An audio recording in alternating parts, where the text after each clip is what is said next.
अस्सलाम वालेकुम व्यूवर्स मैं उम्मीद करता हूँ कि आप खैरियत से होंगे। जैसा कि आपको पता है कि bright skill day by day आपके लिए ई कॉमर्स और फ्रीलांसिंग लाइक अमेज़ॉन के private label, Amazon wholesale, Amazon generic, Amazon drop shipping के लेक्चर डे बाई डे लेके आ रहा है। तो आज नेक्स्ट जो हमारा लेक्चर है, आज का जो टॉपिक है वो है conversion of physical store to e commerce store. कि जैसे कि हम कोई फ़िज़िकली स्टोर चला रहे होते हैं, आप किसी भी क्लोथिंग स्टोर देख लें, आप कोई टॉयज़ क्लोथ देख लें, आप कोई ग्रॉसरी स्टोर देख लें। उसकी एक एग्जांपल है कि वो अगर वो स्टोर रन हो रहा हो, हम वो चला रहे हो, तो अगर हमने उसको ई कॉमर्स के प्लेटफॉर्म के ऊपर कन्वर्ट करना है तो उसमें हमें कौन कौन सी चीज़ें करनी पड़ेंगी। तो यही वो चीज़ें हैं जो आपने स्टेप बाय स्टेप कवर करनी है ई कॉमर्स का स्टोर बिल्ड करने के लिए। अपना एग्जिस्टिंग स्टोर बिल्ड करना है, कन्वर्ट करना है physical store to e commerce, या फिर आपने नया स्टोर को बनाना है तो आप फिज़िकली की बजाय आप ई कॉमर्स में जाना चाहते हैं, तो आपको कौन कौन सी चीज़ों से वास्ता पड़ना है, ये स्टेप बाय स्टेप हम यहाँ पे एक्सप्लेन करने जा रहे हैं। फिज़िकल स्टोर है और इसको हमने ई कॉमर्स स्टोर में कन्वर्ट करना है। तो सबसे पहले तो है जो फिज़िकल स्टोर है, इसमें क्या चीज़ है, ये limited to any certain area या सिटी है। अगर आपने फॉर एग्जाम्पल कोई ग्रॉसरी की शॉप है, या आपने कोई कपड़े की शॉप खोली हुई है, कहीं पे लेडीज़ मेंस के फैशन की प्रोडक्ट खोली हुई है, तो आप कहाँ जाएंगे, आपकी जो लिमिट है, आप जो प्रोडक्ट सेल कर रहे हैं वो सिर्फ एक एरिया तक है। लाइक आपने फैसलाबाद में हुसैनाबाद का एरिया है, या आप इसका आपका कचहरी बाज़ार है, या कोई सर्टन एरिया कोई भी डिफ़ाइन कर लें। अगर वहाँ पे आपकी शॉप है तो आप सिटी वाइज या उस एरिया के लोग ही आपसे परचेज़ करने की, इस मैक्सिमम वो सिटी के लोग आ सकते हैं। कोई बहुत रेयर केस है कि कोई दूसरा सिटी से कोई लोग आप किससे परचेजिंग कर लें, ऐसा ही। तो भाई अगर आपका स्टोर ई कॉमर्स ऑनलाइन बन जाए, लाइक अमेज़ॉन के ऊपर है, द्राज के ऊपर है, ईबे के ऊपर है, एड से है, वॉलमार्ट है, शॉपिफाई है, अगर इन चीज़ों के ऊपर आप अकाउंट बना लेते हैं, भाई आपकी लिमिट कंट्री वाइज हो जाती है। आप द्राज में बेचेंगे तो वही प्रोडक्ट आप पूरे पाकिस्तान में बेच रहे हैं। अगर वही प्रोडक्ट आप अमेज़ॉन पे ले जाए तो भाई अमेज़ॉन की आगे कौन सी डोमेन है, अमेज़ॉन यूके है, अमेज़ॉन जर्मनी है, अमेज़ॉन फ्रांस है, इटली है, स्पेन है, नीदरलैंड है, इस तरह पोलैंड है। कहने का मतलब है ये बहुत सारी डोमेने हैं, आप कंट्री टू कंट्री 10, 12, 15 कंट्री में एट द सेम टाइम वही प्रोडक्ट बेच सकते हैं, उसी स्टोर को ले जा सकते हैं। जापान है अमेज़ॉन, कनाडा है, ऑस्ट्रेलिया है, अमेज़ॉन यूएसए है। कहने का मतलब है ये अमेज़ॉन आपका जो किंगडम ऑफ सऊदी अरेबिया है, यूएई है, तो ये कितनी बड़ी मार्केट है जिसमें आप अपनी प्रोडक्ट को सेल आउट कर सकते हैं। तो आपकी लिमिट वर्ल्ड वाइड हो जाती है। Example country wise to world wide, एक कंट्री से दूसरी कंट्री भी सेल कर सकते हैं, और एट इस टाइम आपसे 2, 4, 10, 12, 15, 20 कंट्रियों में भी सेल आउट कर सकते हैं। तो ये है नंबर 1 पे आपका फिजिकल स्टोर आपने कन्वर्ट करना है ई कॉमर्स में, तो भाई आपको ये बेनिफिट होने जा रहा है, ठीक है। और उसके बाद आपने registration with the market committee है। फॉर एग्जाम्पल आप फिजिकल स्टोर बनाना जा रहे हैं, आप कहीं ना कहीं अगर कोई प्लाजे में अगर शॉप आपने ओपन करनी है, तो भाई उस प्लाजे की कमेटी होगी, उस कमेटी से आप रजिस्टर्ड होंगे। या अगर फिजिकली कहीं किसी मार्केट में आपको वहाँ पे जाने के अपनी शॉप ओपन करनी है, कपड़े की करनी है, किचन की एसेसरीज है, वो कोई भी प्रोडक्ट है वो आपने चूज़ करनी है, आपकी कौन सी नीश है, तो भाई आप उधर इलेक्ट्रॉनिक्स की हो सकती है, मोबाइल एसेसरी भी हो सकती है।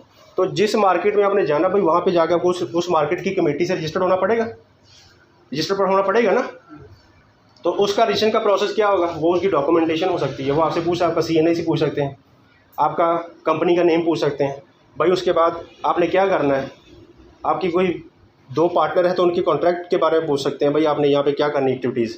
कहने का मतलब है हर एक की उनकी रिक्वायरमेंट होगी सर्टन, तो उनको फुलफिल करके क्या करते हैं, आप उस कमेटी के साथ रजिस्टर्ड होते हैं। तो भाई अगर ये हम फिर जाके शॉप ओपन कर सकते हैं, प्लाजे में है, अगर बड़े प्लाजे बड़े बड़े जो शॉपिंग सेंटर है तो वहाँ पे भी छोटी छोटी शॉप होती है ना, तो वो भी बाकायदा एक उसकी रेगुलेट अथॉरिटी होती है, रेगुलेट करने के लिए कमेटी बनी होती है, उसके साथ रजिस्टर्ड होना पड़ता है उनको। तो फिर जाके आपको एक परमिशन मिलती है भाई स्टोर अपना ऑपरेट कर लें। तो इसी तरह भाई आप आपने ऑनलाइन करना है, फॉर एग्जांपल आपने अमेज़ॉन का स्टोर बनाना है, ईबे का बनाना है, अलीबाबा बनाना है, इन मार्केट में अगर बनाना है अपना स्टोर, तो भाई आपको उनके रजिस्ट्रेशन प्रोसेस को फॉलो करना पड़ेगा, जिसको हम ID क्रिएशन कहते हैं, ठीक है। और उसके में क्या होगा, वो आपसे आपने एज ए इंडिविजुअल रजिस्टर्ड होना है या एज ए बिजनेस रजिस्टर्ड होना है। तो भाई आप बता सकते हैं, अगर बिजनेस है तो बिजनेस की डिटेल दे देंगे, अगर एज ए इंडिविजुअल तो इंडिविजुअल की दे देंगे डिटेल्स।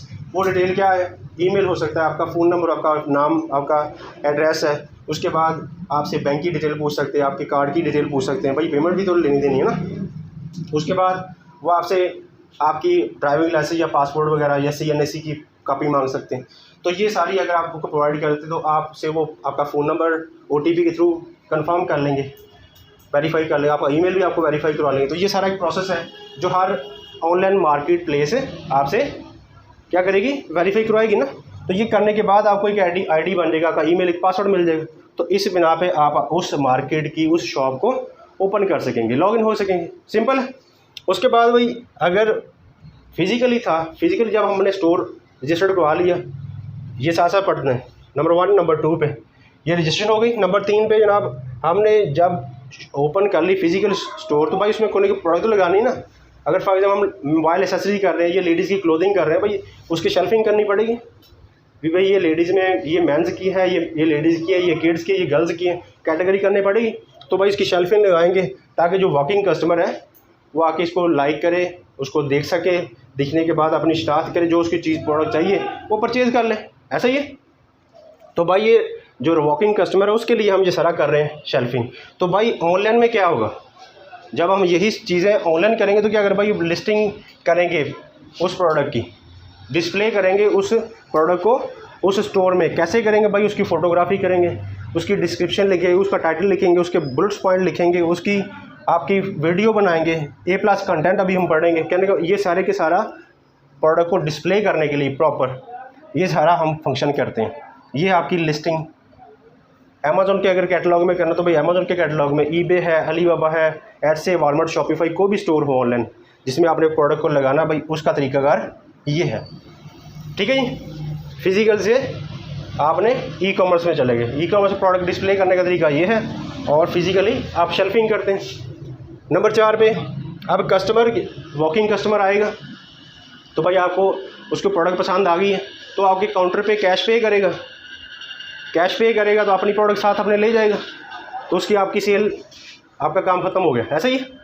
तो भाई अगर ऑनलाइन ये चीज़ें हो जाएं तो फिर क्या होगा, प्रोडक्ट हमारी ऑनलाइन जब कस्टमर ने एक्सेस की, जब ऑनलाइन कस्टमर आया तो वो फिर कैसे पे करेगा, कैसे हम उसको स्टॉक भेजेंगे, वो ये है customer will pay through bank के थ्रू पे कर सकते हैं, डायरेक्ट अपने कार्ड के थ्रू, पेपाल के थ्रू पे कर सकते हैं, पेनियर के थ्रू कर सकते हैं, स्ट्रिंग है, जैज़ कैश है, इजी पैसा है, कैश ऑन डिलीवरी है, ट्रांसफ़र वाइस है। ये बहुत सारी पेमेंट मेथड्स हैं जो हर प्लेटफॉर्म आप 2 3 4 5 जो पेमेंट के मैकेनिज़्म को फॉलो कर रहे हैं, पेमेंट थर्ड पार्टी से पेमेंट अगर एक्सेप्ट कर रहे हैं या डायरेक्ट बैंक से कर रहे हैं, जो मेथड पेमेंट मेथड एक्सेप्ट कर रही है मार्केट, आप उनके थ्रू कस्टमर आपको पेमेंट कर सकेगा। आप एज अ सेलर हो तो आपको पेमेंट मिलेगी, अगर आप एज अ बायर हो तो भाई आप पे करोगे सेलर को, बात समझ रहे, ये 2 वेज़ है। कहने का मकसद ये है कि आपके पास अगर आप सेलर हैं तो भाई आपको पैसे आएंगे इन पेमेंट मेथड के थ्रू, आपकी उस ई-कॉमर्स मार्केट का जो मैकेनिज़्म होगा पेमेंट रिसीव करने का उसके थ्रू वो रिसीव करेगी, अपना कमीशन काटेगी और आपका पैसा आपके अकाउंट में डाल देगी, बात समझ रहे।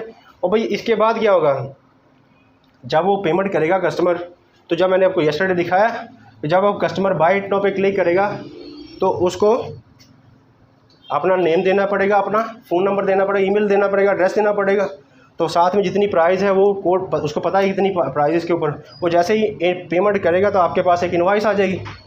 तो उस इनवॉइस को आपने, इनवॉइस के ऊपर क्या क्या होगा, कस्टमर का एड्रेस होगा, उसका फ़ोन नंबर, ईमेल होगा, उसका ऑर्डर आईडी होगा, उसके बाद क्या होगा, साथ में आपकी वो जो प्रोडक्ट उसने परचेज़ की है उसकी डिटेल होंगी, उसकी पिक्चर वगैरह, टाइटल वगैरह, और SKU स्टॉक कीपिंग यूनिट, ताकि वो पता हो ना कि वेयर हाउस में चीज़ कहाँ पे पड़ी हुई है। SKU स्टॉक कीपिंग यूनिट मैंने पहले एक्सप्लेन कर चुका हूँ। फिर उसके बाद आप उसके ऊपर उसका टोटल अमाउंट लिखी होगी इनवॉइस के ऊपर कि कितनी इनवॉइस पेमेंट हुई है, ठीक है। अब आपने क्या करना है भाई, उसने फिज़िकली आया था तो आप पेमेंट करने के बाद स्टॉक अपने साथ ले गया था, लेकिन अब ऑनलाइन है तो भाई उसने पेमेंट की ऑनलाइन, आप इनवॉइस प्रिंट आउट करेंगे, इनवॉइस प्रिंट करके ऑर्डर को डिस्पैच करेंगे। जो ई-कॉमर्स मार्केट का मैकेनिज्म है ना, सिस्टम के थ्रू आपको यस्टरडे दिखाया अमेज़ॉन के ऊपर ऑर्डर किस तरह कंफर्म शिपमेंट करनी है, तो सिस्टम से अलग कंफर्म करने के बाद आपको फिज़िकली उस पार्सल को भेजना है, जो प्रोडक्ट है उसको पैक करना है पार्सल में, पैक करने के बाद उसका एड्रेस कस्टमर का ऊपर लगा के साथ आपने अपना रिटर्न एड्रेस भी लगाना है कि अगर कस्टमर को घर पे चीज़, वो अगर कस्टमर घर पे नहीं है या कोई मसला है उस पर, तो वो प्रोडक्ट रिटर्न हो जाए, वापस आपके पास आ जाए, लॉस ना हो रास्ते में, पोस्ट ऑफिस में लॉस ना हो जाए, बात समझ रहे। इसलिए हम उसके ऊपर रिटर्न एड्रेस है साथ लगा सकते हैं। तो भाई हम वो पार्सल कैसे भेजेंगे भाई, उसके साथ फेडेक्स थ्रू है, DHL है, UPS है, USPS है, रॉयल मेल है, लेपर्ड है। तो ये जो इस प्लेटफॉर्म के ऊपर आप काम कर रहे हैं उस कंट्री में जो जो कैरियर कंपनीज होंगी आप उनको यूज़ कर सकते हैं। यूके में करेंगे भाई तो आपके पास रॉयल मेल है, हर्मीज़ है, उसके बाद आपके पास फेडेक्स है, उधर DHL के अलावा उसके साथ आपके पास उधर DPD है, कैरियर कंपनीज़ जिनको आप यूटिलाइज़ करते हैं। और पाकिस्तान में है तो आपके पास दराज के ऊपर सेल करते हैं या फेसबुक पे सेल करते हैं या शॉपिफाई का स्टोर रन कर रहे हैं, तो भाई आपके पास क्या है, आपके पास लेपर्ड है, आपके पास फेडेक्स भी है, DHL भी है, और भी बहुत सारी कंपनी होंगी जिनको थ्रू आप अपना पार्सल कस्टमर तक वही भेज सकते हैं। तो ये फिज़िकल में कस्टमर खुद आता था, कैश पे करता था और उसके बाद ले जाता था आप, लेकिन हमें ये एक मैकेनिज्म को फॉलो करना पड़ेगा, ठीक है। अब नेक्स्ट 5वां है, if there is any problem with product और service customer will come back physically for communication and refund और एक्सचेंज। भाई अगर तो आप फिजिकली स्टोर चला रहे थे तो भाई प्लाजे में हो शॉप आपकी, किसी शॉपिंग सेंटर बहुत बड़े में या किसी मार्केट में है, तो भाई फिजिकली कस्टमर जब आएगा वापस तो या तो अपनी प्रोडक्ट को रिफ़ंड करवाएगा या अपना एक्सचेंज ले लेगा। ऐसा ही है, प्रोडक्ट रिफ़ंड या एक्सचेंज लेगा तो भाई आप उसको रिफ़ंड या एक्सचेंज देंगे। अगर आपकी पॉलिसी फ्लेक्सिबल है तो वो कस्टमर आपसे हैप्पी होगा, आपकी सर्विस के बारे में आपके बहुत सेटिस्फाई है तो भाई वो खुश होगा ना। तो आप उसको कैसे फिज़िकली एंटरटेन कर सकते हैं, तो यही चीज़ें हैं। अगर हमने वो कस्टमर को कोई प्रॉब्लम आ जाती है प्रोडक्ट के बाद, घर में जब उसको प्रोडक्ट मिली है तो प्रोडक्ट से सेटिस्फाई नहीं है एग्जाम्पल के तौर पर, या वो घर पे मौजूद न था, वो अनडिलीवर हो गई, रिटर्न आपके पास आ गई, वो रिटर्न एड्रेस डाला था ना आपने, तो रिटर्न अगर आपके पास आ जाती है तो वो कस्टमर आपसे बात कर सकता है, भाई मेरी प्रोडक्ट मुझे नहीं मिली, तो भाई उसने फिर आपको मैसेज करना, ईमेल करनी है। तो customer will send message through e commerce market mechanism of communication. हर मार्केट का अपना एक मैकेनिज्म होगा। अलीबाबा है, होलसेल की वेबसाइट है, वहाँ पे एक्सपोर्टर्स बैठते हैं, एक्सपोर्टर जो है वो बेचते हैं ना, इंडिविजुअल कम बैठते हैं, एक्सपोर्टर ज़्यादा है उसके ऊपर। तो वहाँ पे भी कम्युनिकेशन का है, बायर टू सेलर, ईबे के ऊपर, अमेज़ॉन के ऊपर, दराज के ऊपर, फेसबुक है, हर मार्केट का एक अपना मैकेनिज्म है। सेलर और बायर आपस में कम्युनिकेशन करते हैं, तो भाई इसके थ्रू वो आपको ईमेल करेगा, मैसेज करेगा कि भाई ये प्रोडक्ट है जो हमें नहीं मिली। अगर मिली है तो भाई डैमेज मिली है, रॉन्ग मिली है, तो भाई वो कंप्लेन करेगा आपको। तो भाई वो कंप्लेन आपने कैसे उसकी सुननी है, कैसे उसको रिफ़ंड करना है। तो भाई वो अगर प्रोडक्ट आपको रिटर्न करेगा तो थ्रू पोस्ट ऑफिस रिटर्न करेगा ना, तो रिटर्न पोस्ट ऑफिस के कैरियर के थ्रू रिटर्न करेगा। तो रिटर्न कैसे, आपका रिटर्न एड्रेस हर जो ई-कॉमर्स प्लेटफॉर्म है उसका रिटर्न प्रोसेस है। ईबे से बाय करें, अमेज़ॉन से बाय करें, किसी और साइट से, जिससे भी आपका स्टोर जहाँ पे है, अगर कस्टमर आपसे बाय करता है तो भाई उसके पास रिटर्न का प्रोसेस भी है।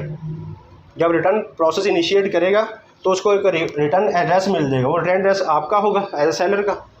तो उसको जब रिटर्न करेगा भाई अपना रिटर्न एड्रेस कस्टमर भी डाल देगा। अगर सेलर को वो चीज़ ना मिले तो इन रिटर्न अनडिलीवर होकर कस्टमर को वापस मिल जाए, भाई उसने कस्टमर ने पैसा पे किया हो ना। इसलिए कह रहे हैं कि भाई ये प्रोडक्ट वो कस्टमर जो है ऑनलाइन वाला, ऑनलाइन जब आपका स्टोर होगा तो कस्टमर कैसे आपको रिटर्न करेगा, बाय पोस्ट कैसे बातचीत करेगा आपके साथ, थ्रू मैसेजेस के थ्रू। तो इन चीज़ों को आपने ई-कॉमर्स में यही चीज़ें तो हमने पढ़नी है ना। नेक्स्ट बात समझिएगा इसको कि कस्टमर आपको जितनी कम्युनिकेशन करेगा वो सारी कैसे करेगा, उस मैकेनिज्म के थ्रू। कम्युनिकेशन जो मैकेनिज्म है भाई, प्रोडक्ट वो सेंड कर देगा आपको थ्रू कैरियर के थ्रू, पोस्ट ऑफिस के थ्रू, तो आप उसको रिटर्न करेंगे, एक्सचेंज करेंगे, जो उसकी पॉलिसी होगी, जो उसने आपसे रिक्वेस्ट किया कि उसको रिटर्न कर दो या रिफ़ंड कर दो, तो उसके मुताबिक रिटर्न मांगेगा भाई, तो हम उसको रिटर्न करने के बाद उसका रिफ़ंड है अगर उसने कहा तो रिफ़ंड कर देंगे, अगर एक्सचेंज है तो एक्सचेंज कर देंगे। तो उसका एक तरीकाकार है जिसको हम पढ़ेंगे अगर तफसील में, ठीक है। उसके बाद भाई अगर आपने उसके बाद एक आपका कस्टमर जब फिज़िकली आपके पास आपकी प्रोडक्ट से, आपकी सर्विस से खुश है, भाई आपकी प्रोडक्ट और सर्विस से खुश है, तो वो डेफिनेटली अपने रिलेटिव को, अपने फ्रेंड्स को, फैमिली मेम्बर्स को, आप अपने कोलीग्स को बताएगा ना जाके, भाई मैंने ये फ़लाँ स्टोर से प्रोडक्ट बाय की थी फिज़िकली, तो उनका प्रोडक्ट भी बहुत अच्छी है, सर्विस भी बहुत अच्छी है।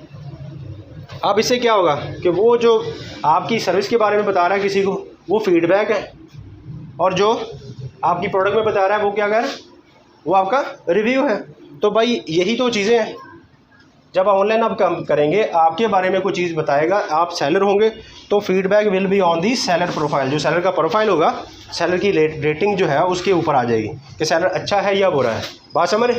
अगर अच्छा होगा तो भाई उसका अच्छा फीडबैक है, अगर बुरा होगा तो बैड फीडबैक है। तो न्यू कस्टमर आने वाला सबसे पहले सेलर की रेटिंग देखता है, और रिव्यू है जो उसने प्रोडक्ट बाय की कस्टमर ने आपकी ऑनलाइन, तो उसको जो अगर अच्छी लगी है तो भाई अपना रिव्यू देगा। जैसे मैंने दिखाया आपको अमेज़न के ऊपर रिव्यू, कस्टमर अपनी पिक्चर भी पोस्ट करता है भाई यानी मैंने प्रोडक्ट बाय की है, बहुत अच्छी है, एक्सीलेंट है, तो एक्सीलेंट लिखेगा। अगर अच्छी नहीं है तो भाई उसको बुरा फीडबैक रिव्यू दे देगा। जब रिव्यू के ऊपर नया कस्टमर जब कोई आएगा इस लिस्टिंग के ऊपर तो वो देख लेगा तो भाई ये अच्छा सेलर है, ये बुरा सेलर है। इस तरह से आपको फीडबैक और रिव्यू के ऊपर बहुत वर्क करना है। तो ये वो चीज़ें थी। आई होप कि आपको ये जो आज का वीडियो लेक्चर है ये बहुत कॉम्प्रीहेंसिव है और बहुत ज़्यादा डिटेल्ड है। आई होप कि मैंने आपको बहुत सारी चीज़ें इसमें डिटेल में एक्सप्लेन कर दी हैं। ये आप conversion of physical store to e commerce store के मतलब आपका फिज़िकल स्टोर हो तो उसमें क्या फंक्शंस होते हैं और जब आप उसको कन्वर्ट करेंगे ई कॉमर्स स्टोर पे तो उसमें ऊपर क्या क्या फंक्शन है जो आपको अप्लाई करने पड़ेंगे। आई होप कि आपको ये वीडियो पसंद आई होगी। पसंद आई है तो प्लीज़ शेयर करें, लाइक करें और इस चैनल को सब्सक्राइब करें और बेल आइकन को क्लिक करें ताकि आने वाली वीडियो आपको आसानी से मिल सके। और ढेर सारी दुआओं में याद रखिएगा। अल्लाह हाफ़िज़।